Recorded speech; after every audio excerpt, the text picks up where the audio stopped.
എത്രയും സ്നേഹ ബഹുമാനമുള്ള പിതാക്കന്മാരെ, വൈദികരെ, ബഹുമാനപ്പെട്ട സിസ്റ്റേഴ്സ്, ജനപ്രതിനിധികളെ, സഹോദരി സഹോദരന്മാരെ, വലിയ അനുഗ്രഹത്തിൻ്റെ സുദിനമാണിന്ന്. ആഹ്ലാദത്തിൻ്റെയും ആനന്ദത്തിൻ്റെയും സുദിനമാണ്. സഭയുടെ ജീവിതത്തിലെ ഒരു സുവർണ നിമിഷത്തിന് കോഴിക്കോട് രൂപത അതിരൂപതയായും വർഗീസ് മെത്രാൻ പ്രഥമ മെത്രാപ്പോലീത്തയായും ഉയർത്തപ്പെടുന്ന സുന്ദര നിമിഷത്തിന് സാക്ഷികളാകാനാണ് നാം ഒരുമിച്ച് കൂടിയത്. സഭ മുഴുവനും സിനഡാത്മക സഭയുടെ ചൈതന്യത്തിൽ പ്രത്യാശയുടെ തീർത്ഥാടകരായി ജൂബിലി വർഷം ആഘോഷിക്കുന്ന വേളയിലാണ് നാം.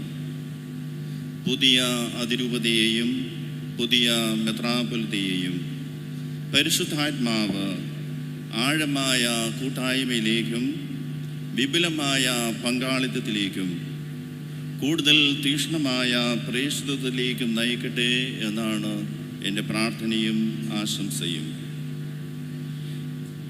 സ്നേഹ ബഹുമാനമുള്ളവരെ, നമ്മുടെ ചക്കാലക്കൽ പിതാവിൽ ഞാൻ പലപ്പോഴും ശ്രദ്ധിച്ചിട്ടുള്ള ഒരു സവിശേഷത, അദ്ദേഹം പ്രസംഗിക്കുമ്പോഴും അദ്ദേഹം ഉദ്ഘാടന വേദികളിൽ നിൽക്കുമ്പോഴും പലപ്പോഴും ന്യൂമറിക്കൽ വിവരണ ശൈലി സ്വീകരിക്കുന്ന ഒരു പിതാവാണ്. 5 കാര്യങ്ങൾ പറയാനുണ്ട്, 4 പോയിന്റുകൾ പറയുവാനുണ്ട് എന്നൊരു ശൈലിയിലാണ് അദ്ദേഹം നമ്മോട് സംസാരിക്കുന്നത്. അദ്ദേഹം നമ്പറുകളുടെയും അദ്ദേഹം പോയിന്റുകളുടെയും ഒരു പിതാവാണ്. ഈ ശൈലിയിൽ തന്നെ അദ്ദേഹത്തിന് ആശംസാ സന്ദേശം നൽകുവാനായിട്ട് ഞാൻ ആഗ്രഹിക്കുകയാണ്.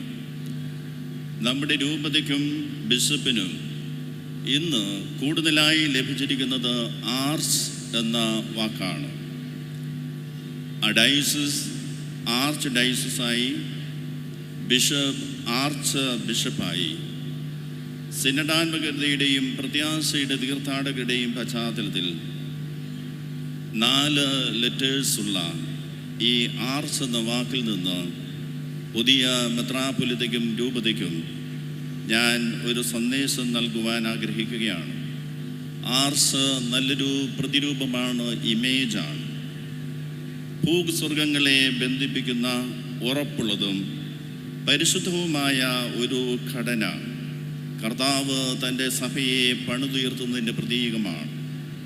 ഇതിലെ എ എന്നുള്ള അക്ഷരം അനോയിൻറ്റഡ് ഫോർ മിഷൻ, പ്രേക്ഷിതത്തിന് അഭിഷിക്തനായി എന്നതിനെ സൂചിപ്പിക്കുന്നു.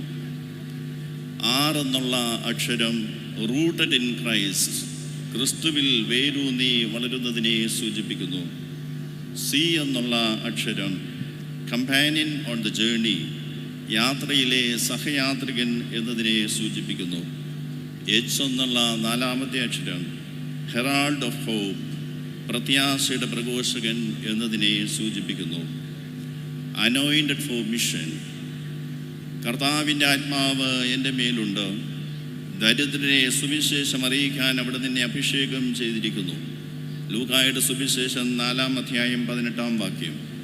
പ്രിയ വർഗീസ് മെത്രാപ്പൊലീത്ത, സഭ അങ്ങയിൽ അഭിഷിക്തനായ ഒരു ദാസനെ കാണുന്നു, ശുശ്രൂഷിക്കപ്പെടാനല്ല ശുശ്രൂഷിക്കുന്ന ദാസനെ. അങ്ങയുടെ ദൗത്യം ക്രിസ്തുവിനെ ധൈര്യത്തോടെ പ്രഘോഷിക്കാനും ദൈവജനത്തോടൊപ്പം വിനയത്തോടെ സഞ്ചരിക്കാനും ദരിദ്രരുടെ പക്ഷത്ത് നിൽക്കുവാനുമുള്ള നല്ല ഇടയൻ്റെ ദൗത്യമാണ്. ആടുകളുടെ മണമുള്ള ഇടയനായി ഈ പുതിയ പ്രവിശ്യയിലുടനീളം ദൈവരാജ്യ ശുശ്രൂഷ നിർവഹിക്കുവാൻ ദൈവം അങ്ങേ അനുഗ്രഹിക്കട്ടെ. റൂട്ടഡ് ഇൻ ക്രൈസ്റ്റ്, ക്രിസ്തുവിൽ വേരൂന്നി. നിങ്ങൾ എന്നിൽ വസിക്കുവിൻ, ഞാൻ നിങ്ങളിലും വസിക്കും. മുന്തിരിച്ചെടിയിൽ നിൽക്കാതെ ശാഖയ്ക്ക് സ്വയമേവ ഫലം പുറപ്പെടുവിക്കാൻ സാധിക്കാത്തതുപോലെ എന്നിൽ വസിക്കുന്നില്ലെങ്കിൽ നിങ്ങൾക്കും സാധിക്കുകയില്ല. അഭിയൊന്ന ചക്കാലക്കൽ പിതാവേ, അങ്ങയുടെ ശുശ്രൂഷയുടെ ശക്തി വരുന്നത് പുതിയ പദവിയിലൂടെയല്ല, ക്രിസ്തുവിൽ വേരൂന്നി ജീവിക്കുന്നതിലൂടെയാണ്.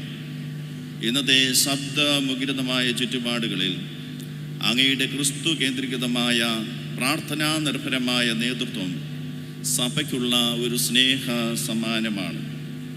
പ്രഥമ മെത്രാപ്പൊലീത്ത എന്ന നിലയിൽ സാമന്ത രൂപതകളിലെ ദൈവജനത്തെ ഒരുമിച്ച് കൂട്ടി അവർക്ക് ആത്മീയ ചൈതന്യം പകരുവാൻ, വൈവിധ്യങ്ങളിൽ ഐക്യം പരിപോഷിപ്പിക്കുവാൻ ദൈവം അവിടുത്തെ ശക്തിപ്പെടുത്തട്ടെ എന്ന് പ്രാർത്ഥിക്കുന്നു. കമ്പാനിയൻ ഓൺ ദ ജേർണി, സഹയാത്രികൻ. വഴിയിൽ വെച്ച് അവൻ വിശുദ്ധ ലിഖിതം വിശുദ്ധീകരിച്ചത് നമ്മോട് സംസാരിക്കുമ്പോൾ നമ്മുടെ ഹൃദയം ജ്വലിച്ചിരുന്നില്ലേ? ദൈവം അങ്ങയുടെ ജനത്തിന് സഹയാത്രികനാകാൻ അങ്ങയെ വിളിക്കുന്നു. പരസ്പര ശ്രവണത്തിൻ്റെ, സംഭാഷണത്തിൻ്റെ, വിവേചറിയലിൻ്റെ സിനഡൽ പാതയിലൂടെയുള്ള യാത്രയിൽ ആരുടെയും മുൻപിലല്ല, ആരുടെയും പിറകിലല്ല, അവരോടൊപ്പം നടക്കുവാൻ, യേശുവിനെ പോലെ നടക്കുവാൻ ദൈവം അങ്ങേ അനുഗ്രഹിക്കട്ടെ, ഈ അതിരൂപതയെ അനുഗ്രഹിക്കട്ടെ എന്ന് പ്രാർത്ഥിക്കുന്നു. ഹെറാൾഡ് ഓഫ് ഹോപ്പ്, പ്രത്യാശയുടെ പ്രഘോഷകൻ. നിങ്ങൾക്കുള്ള പ്രത്യാശയുടെ പറ്റി വിശദീകരണം ആവശ്യപ്പെടുന്നവരോട് മറുപടി പറയാൻ സദാ സന്നദ്ധനായിരിക്കുവിൻ. യുദ്ധവും സംഘർഷങ്ങളും വിഭജനവും നിരാശയും കുടികൊള്ളുന്ന ഒരു ചുറ്റുപാടിൽ പുതിയ മെത്രാപ്പൊലീത്ത പ്രത്യാശയുടെ പ്രഘോഷകനാകാൻ ദൈവം പ്രത്യേകം വിളിക്കുകയാണ്. പ്രത്യാശയുടെ ഈ തീർത്ഥാടനത്തിൽ അങ്ങയുടെ നേതൃത്വം കേരള സഭയ്ക്ക്, കേരള ലത്തീൻ സഭയ്ക്ക് വീണ്ടും ഒരു അനുഗ്രഹമാകട്ടെ എന്ന് പ്രത്യേകം പ്രാർത്ഥിക്കുന്നു. നമ്മുടെ പുതിയ അതിരൂപതയെയും പുതിയ മെത്രാപ്പൊലീത്തയെയും സർവശക്തനായ ദൈവം സമർത്ഥമായി അനുഗ്രഹിക്കട്ടെ, അദ്ദേഹത്തിന് ദീർഘായുസ് നൽകി അനുഗ്രഹിക്കട്ടെ എന്ന് പ്രാർത്ഥിച്ചുകൊണ്ട് എല്ലാ ഭാവുകങ്ങളും നന്മകളും ഇവിടെ സന്നിഹിതരായിരിക്കുന്ന എല്ലാവരുടെയും നാമത്തിൽ വിനയപൂർവ്വം ഞാൻ അദ്ദേഹത്തിന് സമർപ്പിക്കുന്നു.